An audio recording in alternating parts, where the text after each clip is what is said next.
Freaks in the Basement is on the air.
This is Freaks in the Basement. I am your host, Chris Stevens. but you can call me the Freak. I have the freaks in the basement locked up at the moment. They're in their nice padded rooms, bouncing off the walls. That's for your protection. They can't be trusted in public. Why is this door open? Oh dear, not again. The freaks have escaped. This isn't good. Did you hear an intake of breath right behind you? Hear the exhalation of breath. Feel the breath on the back of your neck. It's probably nothing to worry about. But then again, perhaps you should be very frightened. This is Freaks in the Basement. It's on the air. The freaks are on the loose, and no one's safe. It's time to wake up. Don't worry about coffee. I'll give you a jolt of terror. This is Freaks in the Basement. I am your host, Chris Stevens, the Freak. I have a great show lined up for you this morning. I'm going to read a short story called The Sad Case of Ben Hill, or The Beast in the Wall. And I'll also be reading a short poem called The Vile and Ghastly Beast. I want to say something about both of these pieces. I think it's very amusing how both of these pieces came together. Both of them started as a bit of a joke. I was basically just messing around when I started writing both of these. The title for the story, The Sad Case of Ben Hill, is very amusing for the simple fact that I write under the name E.T. Brother most of the time, but at times I also write under the name Ben Hill. So you could sort of say that this is the sad case of me.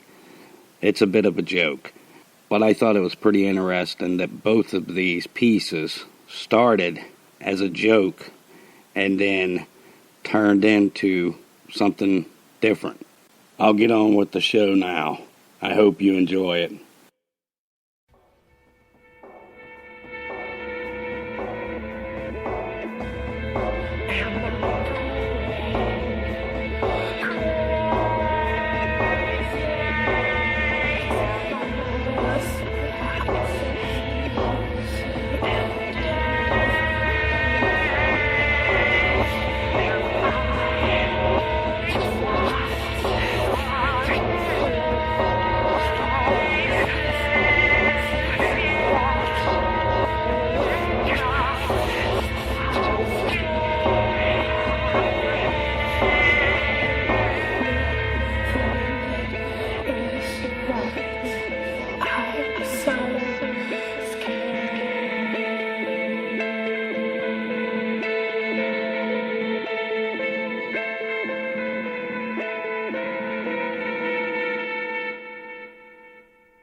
The Sad Case of Ben Hill, or The Beast in the Wall, by E.T. Brother.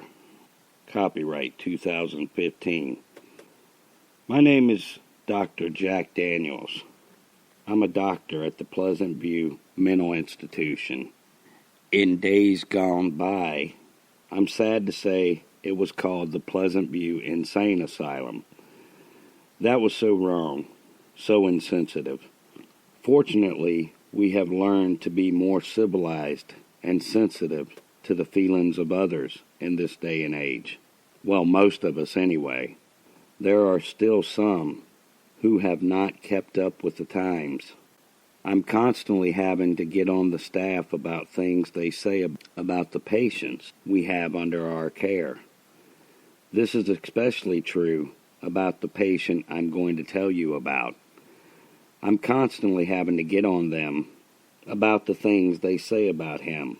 Lots of them call what he says the ravings of a madman. That's such dreadful talk about one of the patients that we're supposed to be looking after. Come to think of it, that is precisely what I was told by the doctor that I replaced. Absolutely dreadful and despicable, if you ask me. But enough of that. I'll get on with the story and stop complaining. I've been at my present post for 5 years. At the beginning of my time, I didn't see a pattern in what the patient in question was talking about. But over the course of the last few weeks, I began to realize what he's saying isn't just gibberish. There's a method to his madness. There is something in what he's saying. The poor fellow is telling his story in the only way he can. He's telling his story to anyone who will listen, albeit it is in between his screeches and screams. He is telling the story of his plight, of how he ended up here. He's telling how he ended up in room 94.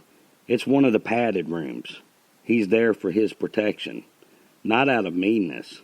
At times, he begins slamming into the walls, ranting about the noises, so he's there for his protection. Of course, there is nothing in the walls, nothing at all. It's all in his head. A few weeks ago, I began to piece this story together. I began to see his story. I had to listen very closely and ignore the screeches and screams, and also ignore what he said when he began to slam into the walls. After piecing together his story, even him slamming into the walls and saying what he was saying began to make a lot of sense. I guess I need to tell you what he screams when he slams into the walls. He begins to scream, "Get out of the wall, you damn beast. Be gone this instant, and trouble me no more. Leave me alone. Haven't you done enough already? You've already gotten my sanity. What more could you want?" After I listened to what he screamed when he slammed against the wall, I began to listen to everything else he said, and I began to piece together his story. This is what I've been able to piece together. Maybe it's true. The patient believes it to be true in any case. Maybe with the knowledge that I've been able to uncover, I will find a way to treat him. Maybe over time, I'll find a way to help him get better. I will now tell you Ben Hill's story, in his own words. Whether you believe it or not is up to you. I, for one, believe it.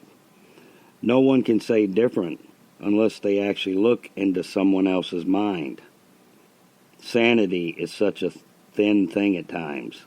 Sometimes it only holds by the thinnest threads. And for some, it snaps. It's possible that it could be broken by the smallest things. Now I will tell you the sad case of Ben Hill. In his own words, Ben Hill's story. I was normal once. Normal just like you. I was a simple man and quite happy most of the time with the little that I had. Oh, sure, at times I dreamed of having some of the nicer things in life, but that wasn't often.